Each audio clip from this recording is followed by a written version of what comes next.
ადამიანების ცხოვრება, როდესაც მოულოდნელად მიდის ცუდისაკენ, მაგალითად ადამიანი არის ვაჭრობით დაკავებული და მოულოდნელად გაკოტრდება, ან ვაჭრობა საერთოდ არ აქვს. ადამიანი არის ძალიან ჯანმრთელი და მოულოდნელად ისეთი პრობლემები ემართება ჯანმრთელობაზე, რაც საერთოდ არ უნდა დაემართოს. ან ძალიან კარგი ოჯახია და მომენტალურად ისეთი პრობლემა შეექმნებათ, რომ დაშორდებიან და ასე შემდეგ. როდესაც ადამიანს ექმნება მომენტალურად ესეთი პრობლემები, ყველას გონია, რომ ჯადო აქვს გაკეთებული, მაგალითად ნეკრომაგია, ან სასიკვდილო ჯადო, ან ასე შემდეგ. დიახ, ენერგეტიკული დარტყმა მართლაც არის ამ დროს მიყენებული ადამიანზე, მაგრამ გააჩნია რიტუალი, როგორ კეთდება. ეს არის რიტუალი, რომელსაც ქართულად რო გადმოვთარგმნოთ კარგად, ეწოდება მომპარავი.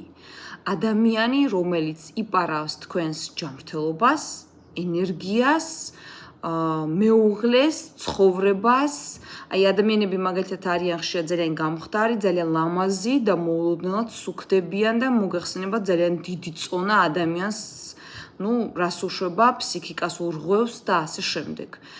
ადამიანები ვერ იგებენ რა სჭირთ.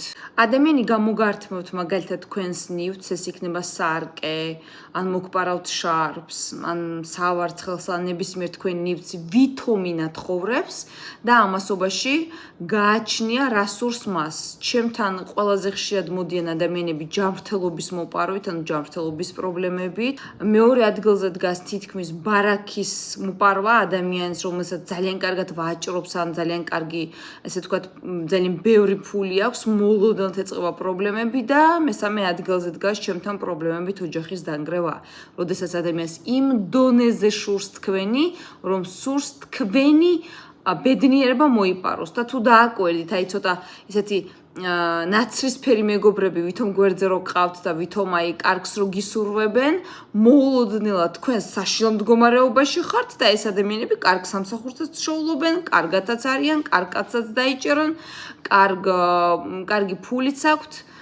ამის მიზეზია მომპარავის რიტუალი, ჯადო, რომელიც თქვენზე კეთდება და ეს იხსნება წმენდის რიტუალით, მხოლოდ, მაგრამ ეს არ კეთდება უბრალოდ წმენდის რიტუალით, ეს კეთდება უშუალოდ ამ პრობლემაზე, რომელიც ხალხშიად ეშლება და მხოლოდ განსხვავებულ წმენდას უკეთებენ ხოლმე, რაც რა თქმა უნდა არ გშველით და ცხოვრებას ვერაფერს ვერ გაუკეთებს თქვენსას.